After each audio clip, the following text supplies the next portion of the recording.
Hi everyone, welcome to Carmen's Australian Storytime. I am only 5 books away from completing 365 books, which will be a book read for every day of the year, which is pretty exciting. And I'm looking for some really different books to finish my year out with. And one of my friends, NAOMI, gave me this special book, and it's called Pancakes for Findus. And it's written and illustrated by Sven Nordqvist. Hope I said that right.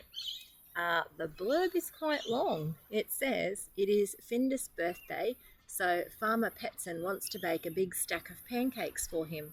But before he can start, Patson has to fix a puncture in his bike, find the keys to the shed, and distract Anderson's bull. Only then can he bike to the shop to buy flour for the pancakes. He's got a lot to do on his farm. The stories are ingenious, the characters are quirky and original, and the illustrations are absolutely delightful. In fact, it's one of the reasons that I picked up this book, because I thought the illustrations were great. So, let's see what happens in this book.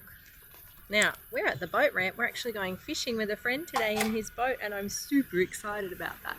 So you might see some action as all the boats pull in down the ramp down there.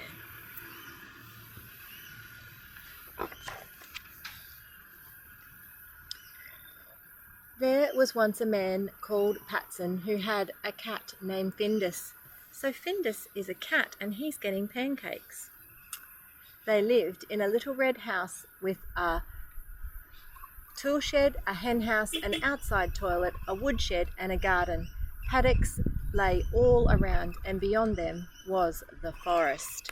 What a beautiful farm. The neighbours thought Patson was odd. He was certainly absent-minded, and it wasn't normal the way he talked to the cat. Hey, I love pets. You can talk to them any way you like. But none of this would have mattered if Gustafsson, oh boy, I've got some tricky names in this book, hadn't told everyone how Patson made pancakes out of his own trousers, and how he climbed over the roof to get to the shop, and how he had tied a curtain to the cat's tail. Gustafsson had seen it with his very own eyes. I don't know about making pancakes out of your trousers. I'm very curious. It all happened on Findus's birthday. Findus had 3 birthdays a year because it was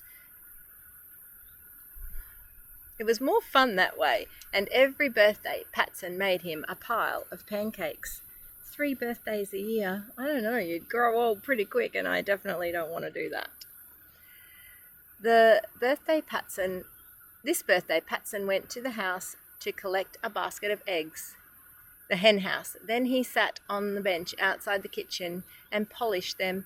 Patson was a tidy man, and he wanted them all clean and shiny. Findus paced up and down, keen to get started. Findus knows he's got pancakes coming. Sorry, there's a bit of glare coming that way when I'm reading. Do you absolutely have to clean all the eggs? He asked crossly. I'll have another birthday before we get our pancakes. Oh no, a talking cat. So you're that impatient, said Patson. Come on, let's get cooking. 3 eggs should do. Now we'll see if we can make some pancakes. Of course we can make pancakes, said Findus. He was already inside looking for the frying pan. They left the rest of the eggs outside on the bench. I guess when you are living by yourself and you've got a pet, you talk to your pet like it's a human, right? Just don't expect them to talk back. Patson cracked the eggs into a bowl. Now we need milk and sugar, a little salt, some butter. He went to find them in the pantry. But where was the flour? Have you seen the flour, Findus? I have certainly not eaten the flour, said Findus indignantly. Must have been me then, muttered Patson, scratching his nose. He looked 3 times through the pantry, in the wood stove, the wardrobe, and the seat, but he couldn't find the flour. "Bother," he said, "I'll have to bike to the shop. Wait here, Findus, I'll be right back." But Findus was sick of waiting. He shot out the door before Patson. Patson's bike had a puncture. Oh dear. "How did that happen? Have you bitten a hole in my tyres, Findus?" he grumbled. "I certainly do not bite holes in tyres," said Findus indignantly. "Must have been me then," muttered Patson, pulling his ear. "Never mind, I'll fix it. Wait here, Findus, while I get the tools from the shed. Then I'll fix the puncture, bike to the shop for some flour, and we can get on with the pancakes." But Findus couldn't wait, so he ran on ahead. But when Patson went to open the tool shed door, it was locked. Oh, he is having a lot of trouble making these pancakes. Look at this drawing of the cat kicking the tire. I love these illustrations.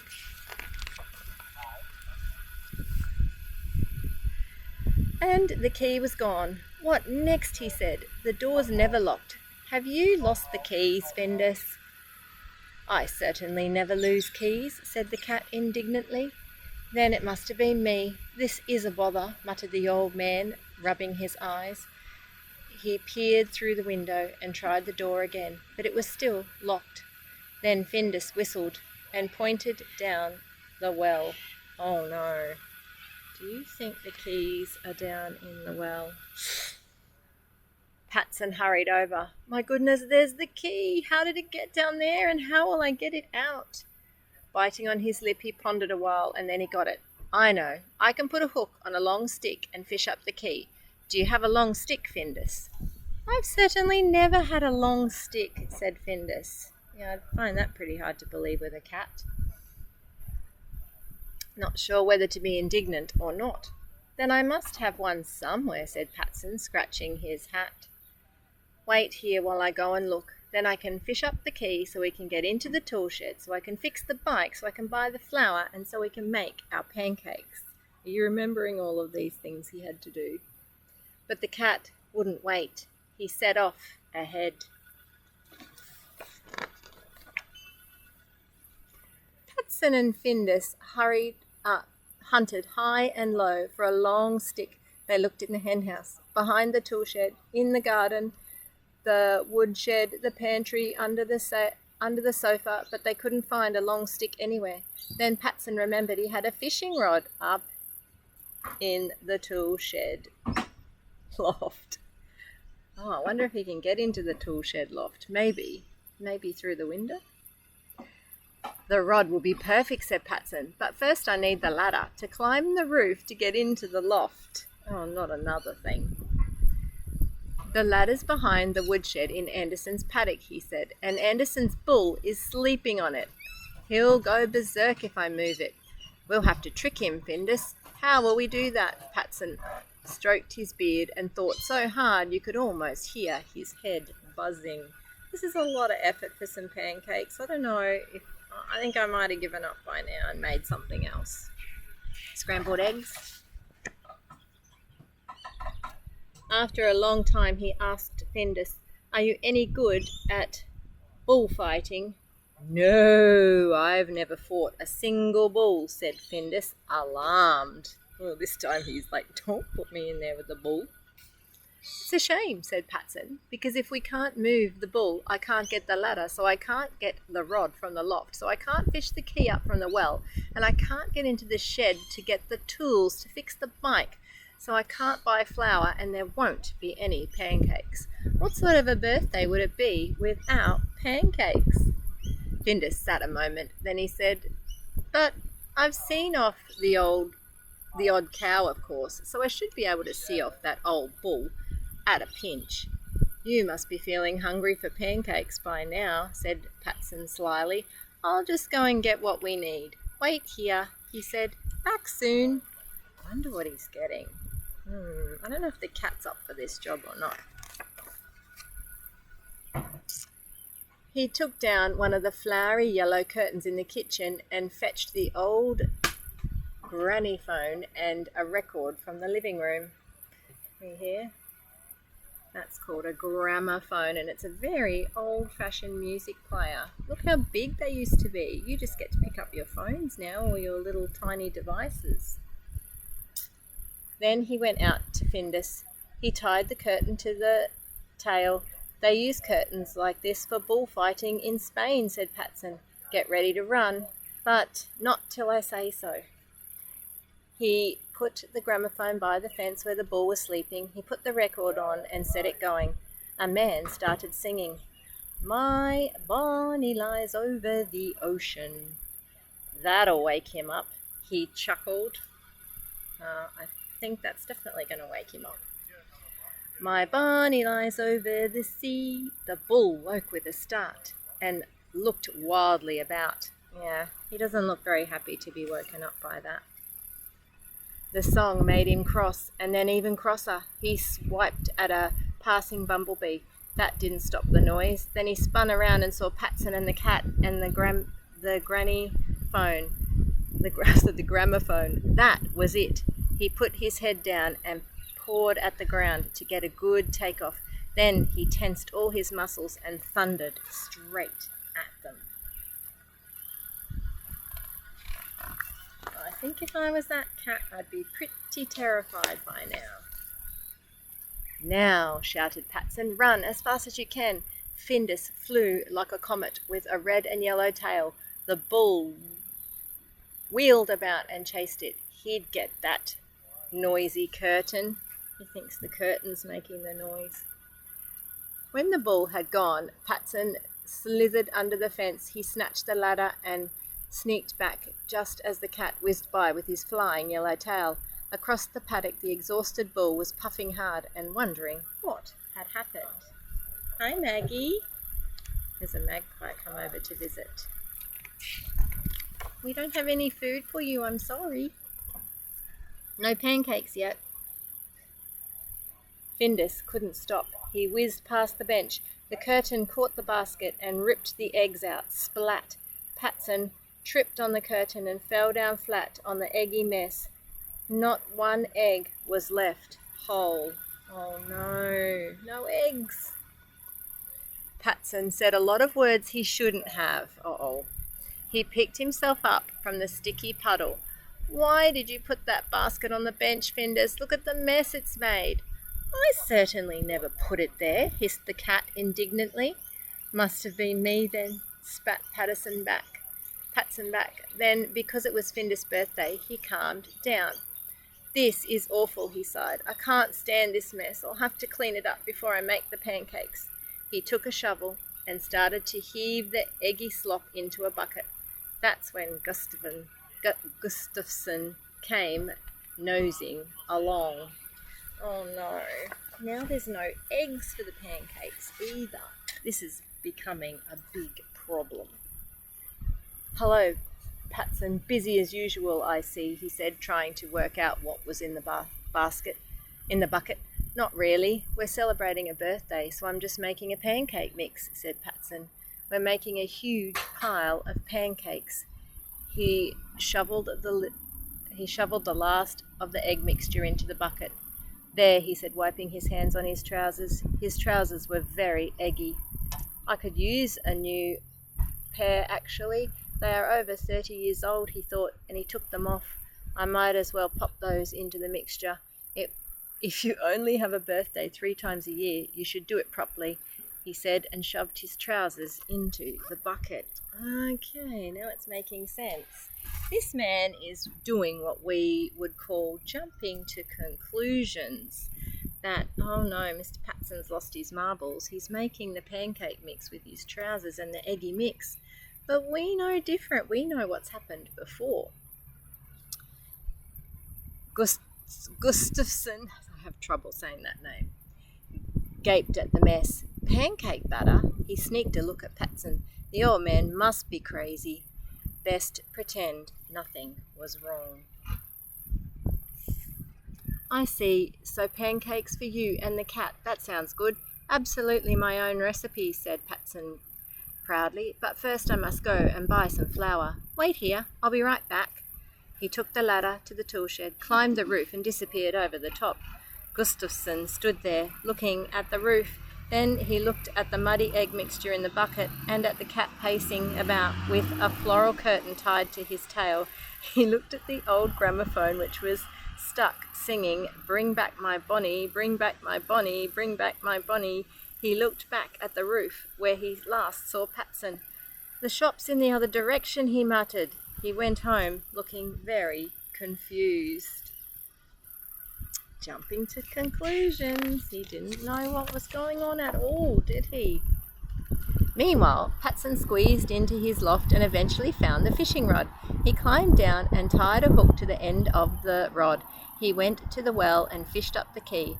With the key, he opened the door to the tool shed. He got his tools and fixed the puncture. He biked to the shop and bought the flour and a new pair of trousers. Then he came home and made a huge pile of pancakes for Findus. But wait, oh no, maybe he put those 3 eggs to the side so they weren't in the bucket. They sat in the garden and drank tea and ate pancakes and played waltzes on the gramophone, as they always did when Findus had a birthday. As far as Findus was concerned, there wasn't anything wrong with Patson at all. Look at this cute photo, cute picture. Well, having 3 birthdays a year, I guess that's 3 cakes, 3 lots of pancakes. That's pretty cool, right? And look, you even get the special secret pancake recipe. Wow.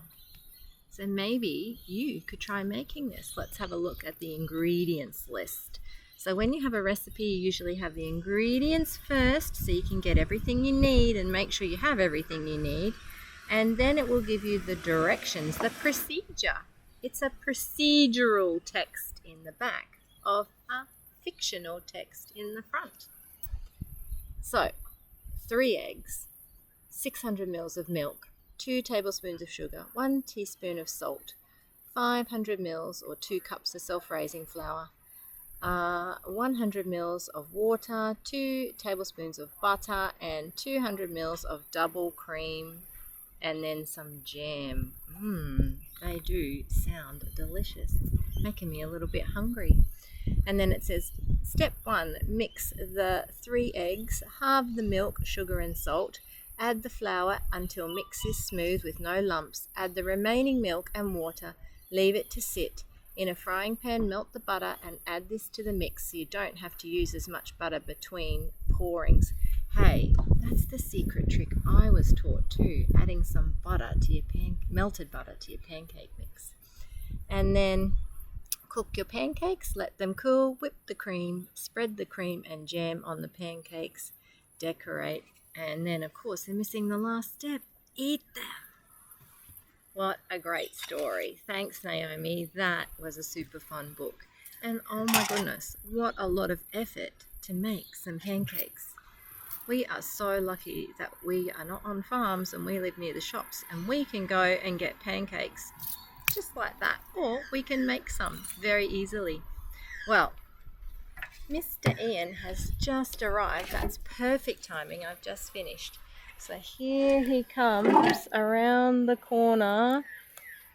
You'll see him in a minute, coming in his beautiful, this is a pretty new boat. I remember when he got this boat earlier in the year and he was very excited about it. Here he comes now. So I'm pretty excited that I get to go out in this boat today. And it's called Crossfire. Thank you for joining me on Carmen's Australian Storytime. I was pretty tired when he said I had to get up at 4 o'clock this morning, but I'm super glad I did because I got to do a read and look at the magical sunrise that we get to see. Thank you for joining me, and I look forward to another great book from, let me see, I don't know, I've got a few that I can read. Bye for now. Oh, don't forget to click and subscribe. Bye for now.